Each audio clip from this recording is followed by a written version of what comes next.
Alright guys, welcome back to the Pocket Mads channel. It's Maddie here, and today I'm going to be showing you a bunch of really awesome new decks that popped up after Ruler of the Skies released in this new season. These are decks that have done well and competed in online tournaments, but these aren't necessarily top tier meta decks. These aren't decks that, are things that most people are playing right now, but that doesn't mean that they're not strong, and that doesn't mean that you shouldn't go ahead and try them out. I love making these videos. We try to do it like once a week on Wednesdays. It gives us an opportunity to highlight some really unique deck lists, again, kind of off meta type strategies, but also highlight some other tournaments that go on throughout the week. It's always nice to give a shout out to all of the other tournament organizers that aren't, of course, the PMPT tournament series. But that being said, PMPT number 41, Savior of the Skies, is this Saturday at noontime, $100 cash in the prize pool. As always, it will be live streamed this weekend. Link to register down in the description below.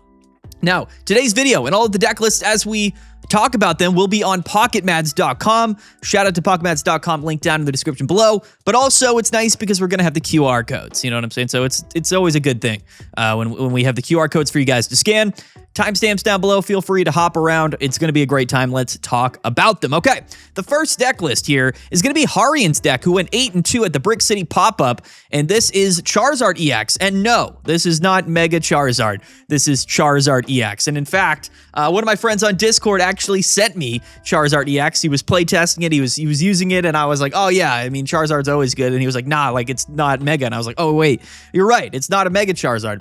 Charizard EX is pretty cool. The upside to Charizard EX there's two different Charizard EXs, quite frankly, but this is Stoke Charizard. Okay, this is going to be Stoke Charizard EX, which I find to be definitely really, really interesting. Double heavy helmet in here. It's hilarious. Charizard EX here, it does have a retreat cost of 3. So it is a heavy helmetable Pokemon with access to things like Lucky Ice Pop and Lily. All of a sudden, Charizard EX is a bit of a tank, and once you get this thing set up with energies, which again, it really isn't that difficult to do with the new Charmeleon, all of a sudden, we're just hitting for 150, like turn after turn after turn. Stoke Charizard was a top tier meta Pokemon at one point. We also have a Mime Jr. thrown in here because literally, why not shuffle your hand into your deck and draw a card for each card in your opponent's hand. Mime Jr. is a new baby Pokemon that got added in Ruler of the Skies.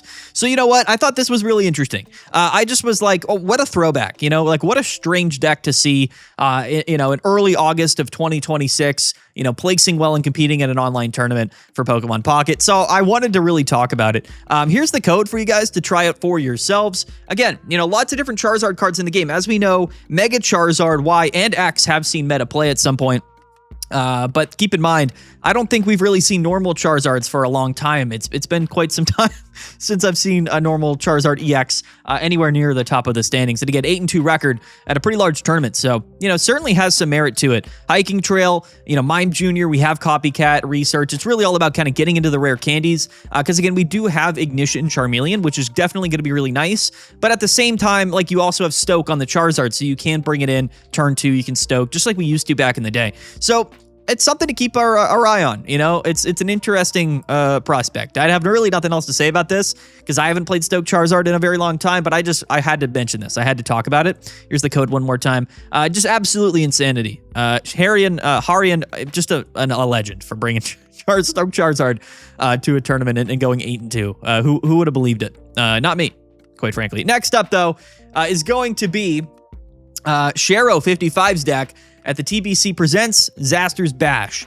And this is going to be a Goodra, Hisuian Goodra, and Dragonite deck list. Now, at first glance, when I saw this, I was like, what energies are we playing here? And in fact, there's really no way to know until you copy this code, because I'm pretty sure the code will come with the energy types. But if I had to presume, I assume you are playing Water, Steel, Lightning in this deck list. So triple energy types with Rainbow Cave, with the Dragon's Blessing, Dragonair, the new one. And yeah, I think because you're playing Dragonair, you can just sort of play Dragonite and use it as an attacking option late in the game. Like it is certainly a possibility. But as we know, Hisuian Goodra is certainly a strong Pokemon. And Sticky Membrane Gumi here with its ability is quite strong as well. It can kind of slow the game down a little bit. So, you know, the new Dragonair buffs, there's so many different dragon Pokemon that you're going to be able to play and utilize. Hisuian Goodra, in fact, was a Pokemon that even before Dragonair and whatever else we had was actually one of the more meta-relevant Pokemon in archetypes, right? Securely sheltered with this attack and 150 HP single-price Pokemon. This thing was kind of a beast.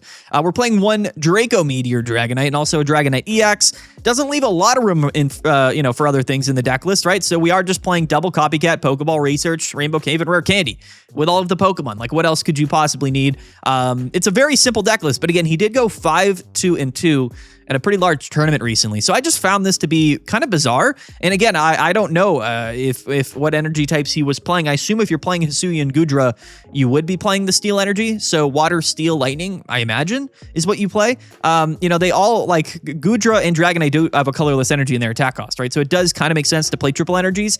I don't know how consistent that is, but to be fair, with Rainbow Cave, you can fly through your energies and then just pick and choose which ones you would like to use with Dragonair. Maybe some merit to this. Again, I think Dragonite is interesting. The awkward thing about Dragonair is that you cannot use Dragon's Blessing on itself if it's, you know, because if it, like, the thing about this ability, and I'll read it to you guys, other than explaining it, is that in order to use the ability, this Pokemon has to be on the bench. But the only Pokemon you can attach energies to with Dragon's Blessing is the active Dragon Pokemon, right? So there's absolutely no way to use the same Dragonair to accelerate energy from your discard pile to Dragonair. However, if you have multiple Dragonair, you know, you can use the other one and pump up, you know, the other Dragonair. So it does make some sense. It's not inherently ridiculously broken to play, you know, Dragonite, of course, in any Dragonair deck, but it does make some sense, which is why I think, you know, this Hisuian Goodra Dragonite deck, probably a triple energy deck list, pretty interesting. And again, 5-2-2 record, definitely not too bad. Shout out to Sharo55. There's the code, guys. If you wanted to play some Hisuian Goodra Dragonite deck goodness, I think we're going to be kind of covering a bunch of random dragon type decks throughout this entire season. It's just, there's so many options, you know what I mean? I do think Mega Rayquaza, like, you know, inherently is kind of the best dragon type Pokemon, but there's a lot of stuff that you can play in the metagame, and I definitely want to try my best to highlight all of the different options, you know, the players in all these online tournaments, and of course, the community on PocketMads.com who upload. You can actually just sort of build decks on the website and upload them to our community feed, which is really fun. I do probably want to highlight some more community feed decks because it is a really cool feature on the website. But yeah, I mean, there's just infinite different options for different dragon type decks that you can play. Keep in mind, they're all going to be playing Rainbow Cave Dragonair, and that is kind of the one caveat here. It's the only multi-energy / dragon type Pokemon support that we have in the game, so you kind of have to play it. And I know some people might not love that idea, but it's just the reality of dragon type decks right now. You got to play Dragonair and Rainbow. You don't have to play Rainbow Cave, but you really should. And that's how you do it. So anyway, there you go. There's that deck list. Let me know what you guys think. Next up is Gallade, okay? So I know it's kind of a meme at this point. Gallade, you know, not the most significantly meta Pokemon upon its release. But to be honest, Gallade is not a weak Pokemon. This is not a card that can't win games. It certainly can win games. It's very strong. However, it's just Mega Lucario's in the game. And we've seen this time and time again. When a card gets added, if there's already a card that's very similar to it, but objectively considered to be better, then why would you just play the new Pokemon, right? It's just sort of the reality of it. Now, if they were different, like if Gallade really was significantly different than Lucario or significantly better, then it would just see more play, right? But it's not necessarily like a Sceptile Vespiquen situation, because even though those are both grass Pokemon, one's a 2-prizer, one's a Mega, one's a Stage 1, one's a Stage 2. So they're different. They're just inherently different, and they have different effects to their attacks. Mega Gallade literally is like Lucario. It's almost like kind of the same thing. It just hits for 150. I think Lucario hits for 140. Now, this is a 3 energy attack cost. Lucario would hit for 140, also 3 energies. Now, the difference between Gallade and Lucario, of course, is Gallade is a Stage 2 Pokemon. Lucario is a Stage 1. So in that sense, it is objectively worse. But the upside to Mega Gallade is it has a bit more HP, and of course, it does have 2 colorless energy in the attack cost, and it just happened to come out at the same time that Wally came out. So it was easy for me to understand the upside to playing Gallade when they announced all of these cards when we saw the set released, but I just don't think it really caught on. But this is an example here. This Gallade deck went 4-3, so it's not an incredible record. But again, shout out to Aljon here at PMPT number 40. So he brought it to the biggest tournament of the season, went 4-3. And honestly, I really do like Gallade, and I think it's kind of a high roll version of Mega Lucario. Mega Lucario as a deck is in fact very consistent. It kind of always does what it wants to do, and you're never really feeling like you're stuck at the late game. You're always at that, that really strong point if the game does go that long. Sometimes Lucario can struggle because it might get outpaced by certain decks, but if the game goes to turn 6, turn 7, like, Mega Lucario is there. Now, the thing about Mega Gallade is it's also like that. It's just, it's not, you don't ever really know when you're going to hit that point in the game of where you're fully set up. The cool thing about Gallade, though, is it has the potential to be extremely strong like a turn or two earlier. We are playing Hitmontop with Gallade. Certain different Mega Lucario decks have played Hitmontop in the past. I think right now they're playing Hitmonlee and Sock and things like that. But yeah, the concept is generally the same. We have Karina, we have Arena of Antiquity. We do have access to Wally, again, to turbo those energies to Mega Gallade. And like I said before, it's a stage 2 Pokemon, so you do need rare candy. Now, the new Ralts is pretty nice. I was hoping this would kind of give Gallade a bit more of a boost, but it's not necessarily that good. You put a random supporter card from your deck into your hand. That can be really useful, but again, that could be any of your supporters. It could be Cyrus, could be Copycat, could be Research. It's not always going to be the Wally, right? But theoretically speaking, the idea is that you can go turn 2, rare candy, Gallade, and Wally, and then hit for 130 on your second turn, which is crazy strong. It's just not very consistent in most decks right now. In fact, in the metagame right now aren't really high roll decks. It's not really something that's that common in the metagame.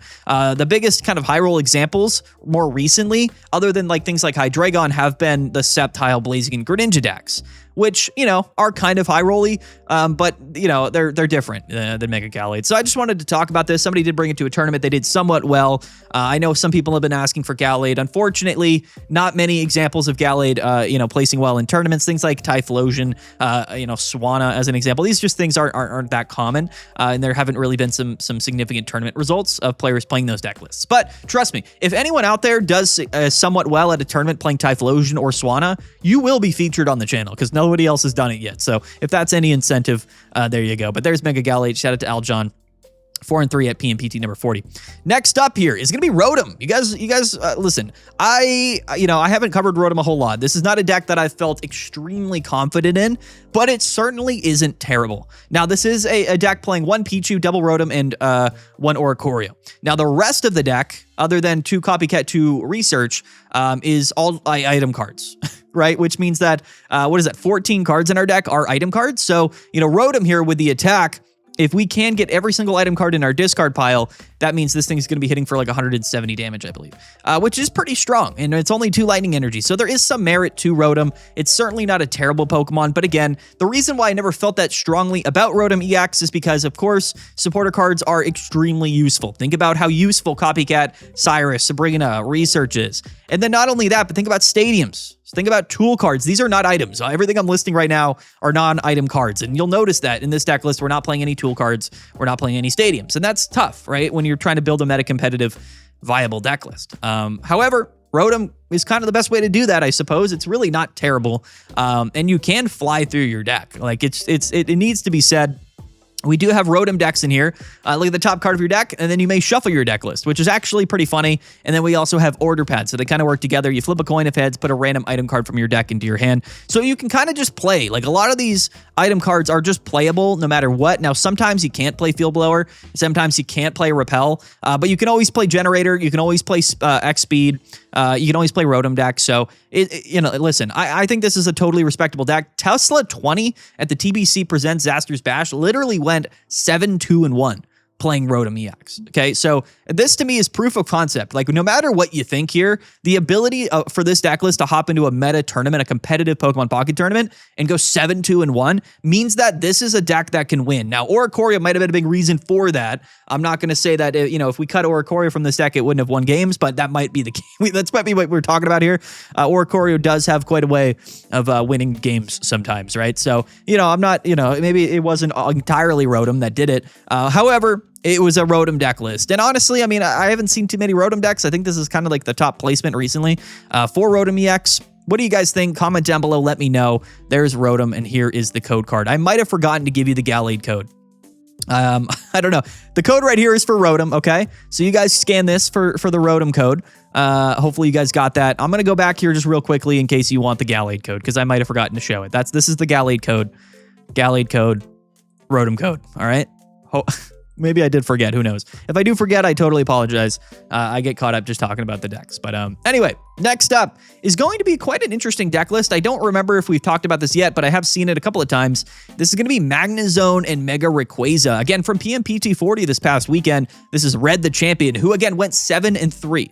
So a day 2 record playing Magnezone Rayquaza, and this deck list is pretty sound, right? From a competitively viable perspective, I think everybody realizes all of the cards here are strong. This Furfrou is a great leadoff. Magnezone, of course, is quite strong with the entire Magneton package, and Mega Rayquaza is at the top of the metagame right now. So, you know, when you throw them all together, like, they do kind of make sense. You are still playing dual energies. I really like the Elemental Switch in here. I like Protected Poncho. We're also playing Clement to get our Magnetons. We're playing Lugia. Why not? Because Magnemite here, just to grab it.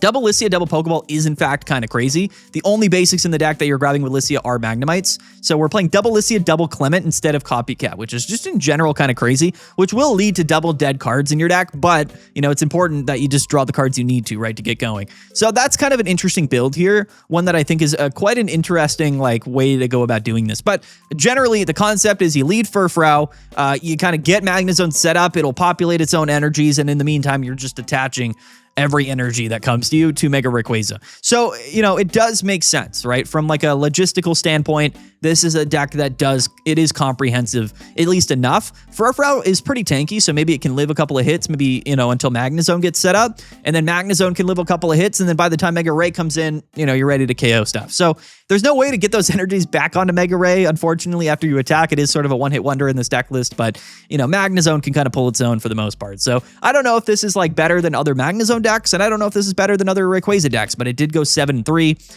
again, at the largest Pokemon Pocket tournament so far this season. PMPT number 40. Shout out to Red the Champion. Magnezone Rayquaza. If you just wanted to be different, if you just wanted to play something that was a little bit, you know, not, you know, there's two significant meta decks that play, you know, Magnezone and Rayquaza. But this is not either of them, right? So if you just sort of wanted to do something different, you know, here you go. That's what this video is all about, right? I mean, at the end of the day, you know, we all know about Miraidon Magnezone. We all have seen all of the different Rayquaza decks. What if you throw them together? Maybe it's cool. Maybe it's good. I don't know. You be the judge. I mean, he went 7-3. So it's better than I would have done at PMPT this weekend, I'll tell you that. But there you go. There's the code card for Magnezone Rayquaza. Shout out to Red the Champion. Next up here at the Dark League, an Umbreon's regional style, $300 tournament, by the way, an incredible event. This is going to be Legendary's deck, who went 9-3, and it is Mega Sharpedo, but it's with Milotic. Now, I think somebody mentioned in a comment recently of like, hey, like, you guys are playing Sharpedo wrong. You're supposed to play it like this, and I believe they were referencing like a Milotic EX deck. Now, Milotic EX is a strong Pokemon. I do think people have sort of brushed it to the side a little bit, since it is a sleep deck, or it's a sleep Pokemon. Sleep is typically pretty heavily countered.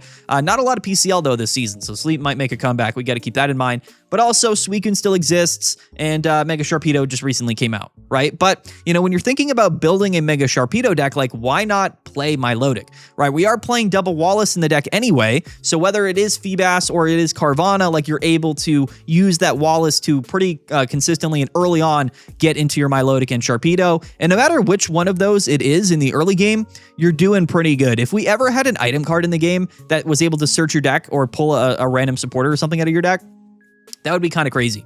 It would be, in fact, very strong, especially with Wallace in the game and kind of these high roll, you know, early game aggressive water options. And then we have Chien Pao with double E-Switch, because that's what we're doing. That's what it's all about, right? So Milotic, Mega Sharpedo, double E-Switch, Chien Pao, right? I mean, plenty of attacking options, Elegant Cape, Repel. Repel making a comeback this season is one of my favorite things that I've ever seen. I think Repel's a really, really cool card. This deck doesn't even play Sabrina, it doesn't even play Cyrus, just one Repel, just straight up, you know, just playing the spray can, and that's it, which is kind of cool. But yeah, I mean, Milotic's a good card. Chien Pao's a broken card. Mega Sharpedo a strong card. I did talk about a little bit on Meta Monday how, you know, the lightning type Manectric decks are really, really popular and they're really strong. So it's not a great time to be playing water. But again, 9-3 record, legendary, playing this deck list, definitely something of merit. Moving forward, I mean, I would say the Mega Sharpedo water decks are pretty undefined. They're not very concrete currently in the metagame, so there's a lot of room. Maybe inevitably, if the lightning stuff dies down a little bit, then, we could have like a top tier, water type deck, whether it is Sharpedo, whether it is Suicune, whether it is Milotic, whatever it might be. It's going to be playing Chien-Pao, I'll tell you that. But whatever it might end up being, might be able to solidify itself as like a top tier contender in the metagame. Lots of these water type decks are spread out, and whenever decks are really spread out, it's tough to kind of gain ground, right? Because people don't really consider it as like a top tier meta option if it's not within the like top 5 most played decks, right? And things like Vespiquen are all kind of categorized the same. Rayquaza, I think we're kind of already seeing a shift where most people are going to be playing Gouging Fire. So it's interesting. We'll see how this kind of pans out. But I did think that this was quite an interesting list here with Milotic, with Sharpedo. Maybe the future. Maybe this might be the future of water decks. Who knows? I mean, it's hard to say. It's hard to say. Lots of different water type decks in the game. Lots of strong water Pokemon. I mean, it's one of the weirder types. It kind of feels like Dark in a way, where you just have so many of these strong Pokemon that you can kind of just throw them all together. It's just a pile. It's just a pile of Pokemon, all of the same type that all sort of work together in a way. And whatever you have, hopefully it's going to be pretty good. And this is a deck that kind of feels like that. So yeah, Water and Dark are seemingly just they're just piles of cards. Just pick your favorite top water Pokemon, throw it in a deck list, whether it's Milotic Suicune, whether it's Chien-Pao Suicune, whether it's Sharpedo Milotic, like it doesn't even matter at this point. Just throw them in there and have a good time. Shout out to Legendary. Next up, this is one of my favorites. I am super excited to highlight this deck. This is at the Breakfast Club pop-up. This is Chandelure in the new Oricorio from Big Slowpoke Fan, who went 8-3 at this tournament. You guys remember the new Oricorio? This is the Supernatural Feather Oricorio, which just happens to hit for 50 damage for 1 Psychic Energy, and it discards a card from your hand, which, it doesn't seem at first glance like an upside, but when you're playing a deck that's all about discarding, I think it's supporter cards or whatnot, that's actually a pretty big deal. So shout out to Oricorio, leads really well into Chandelure, which was a Pokemon that saw pretty meta-relevant play for quite some time. Definitely a strong Pokemon. It has the attack Past Friends. 60 damage and does 20 more for each supporter card in your discard pile. So as you can see, the synergies are already racking up. Double Copycat, double Research, 1 Mars, 1 Sabrina, 1 Cyrus, and a Cabby to just kind of pull out, hiking trails. So again, if you really wanted to go fast-paced here, Oricorio is an aggressive Pokemon. You can discard whatever from your hand, but maybe you discard that supporter card, and you just hit for a bunch of damage when you go into Chandelure. So it all does kind of make sense here. It's nice. Definitely nice here for me to see Chandelure back into the metagame. Now, this Oricorio, I think a lot of people thought might see play with like Zoroark, right? Or Houndstone, and which like are Pokemon that, Hisuian Zoroark, that is. These are Pokemon that deal more damage based on how many Pokemon are in your discard pile. So this Oricorio would in fact work quite well in those strategies, but Chandelure is the one that works on supporters, right? So it's just different, but they're both psychic types. So that does, in fact, kind of line up. I mean, Houndstone's also psychic. So psychic is a weird thing where some of these Pokemon are just reliant on like getting things in the discard pile, which is like a weird thing in Pokemon Pocket, but has become a bit more common, I guess, recently, which I find to be pretty cool, Anyway, there you go. Big Slowpoke Fan, 8-3. Chandelure Oricorio. I got nothing else to really say about the deck. I mean, that's what it is. This Oricorio card is very underrated. 50 damage for 1 is always strong. And like this one doesn't really have a conditional. Like you don't need a tool card attached, you don't need whatever. It just hits for 50 and you discard. Now, if you can't discard a card from your hand, it doesn't do anything, but how often do you have 0 cards in your hand? Not that often, right? I mean, at the end of the day. So there you go. 80 HP, 50 damage.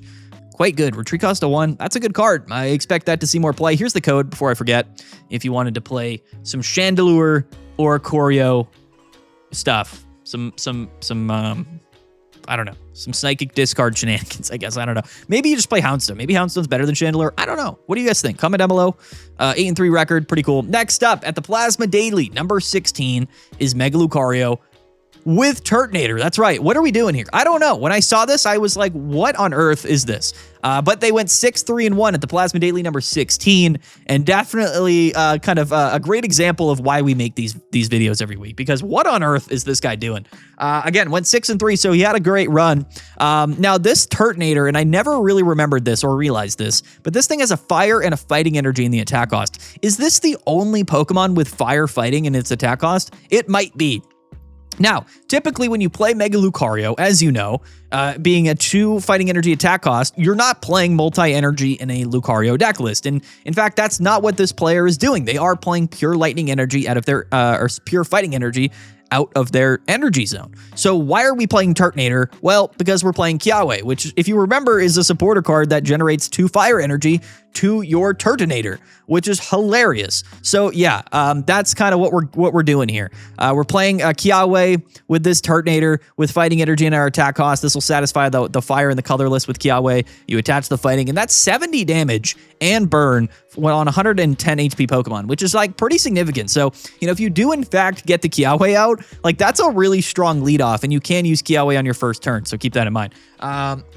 In general, I think this is really niche, really interesting, like one of the stranger things that we're ever going to see this season, but it kind of works, and I find that to be kind of cool. Unfortunately, Arena of Antiquity and Karina do not work with Turtonator. In fact, they don't even work with Hitmonlee, because Hitmonlee hits the bench, but I still find this to be a very fun deck.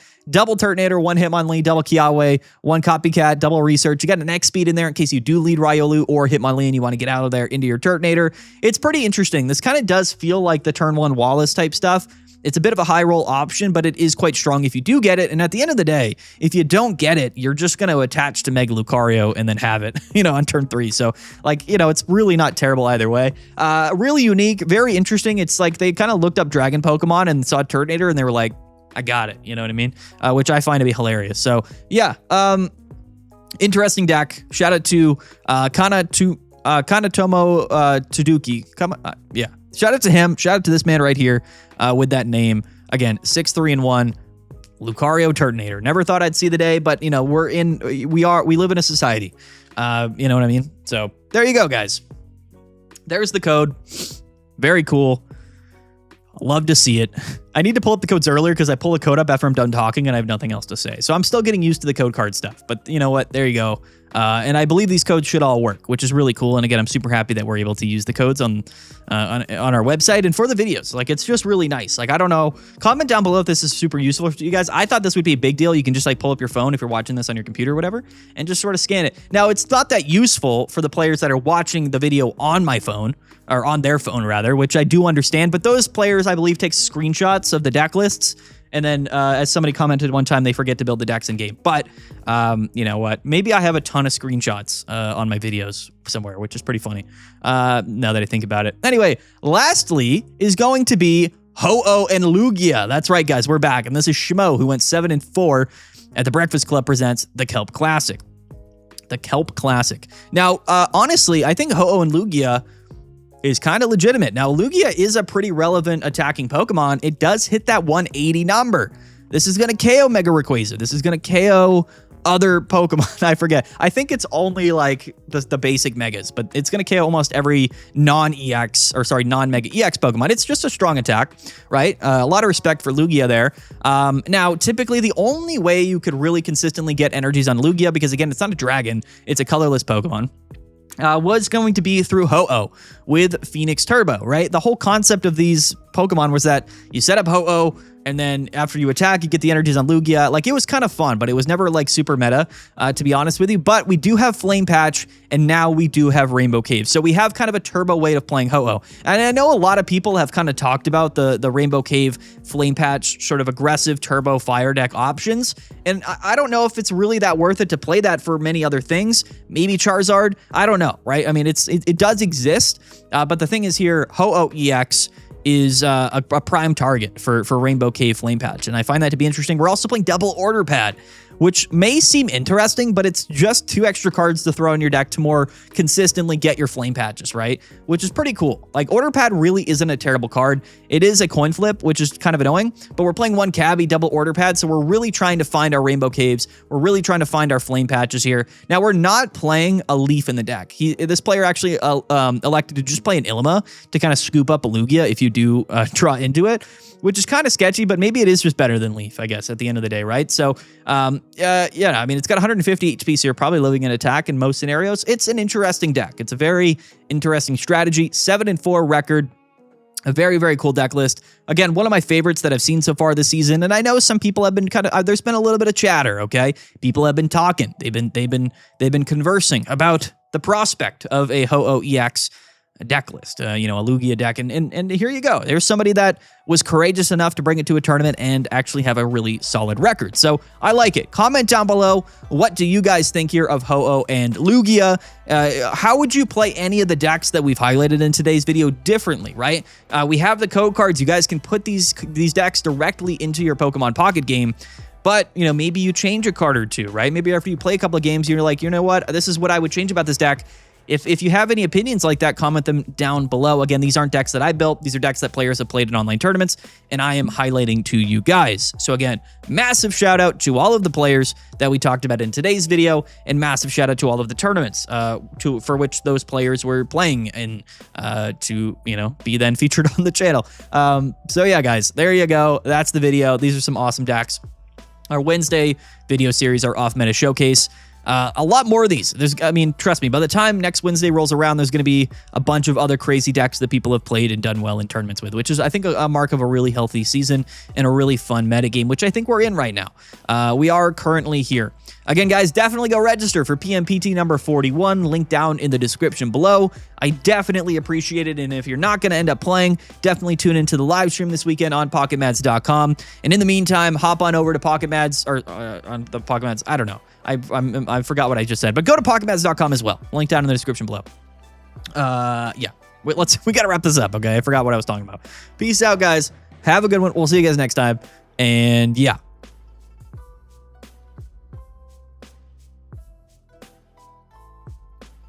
Bye.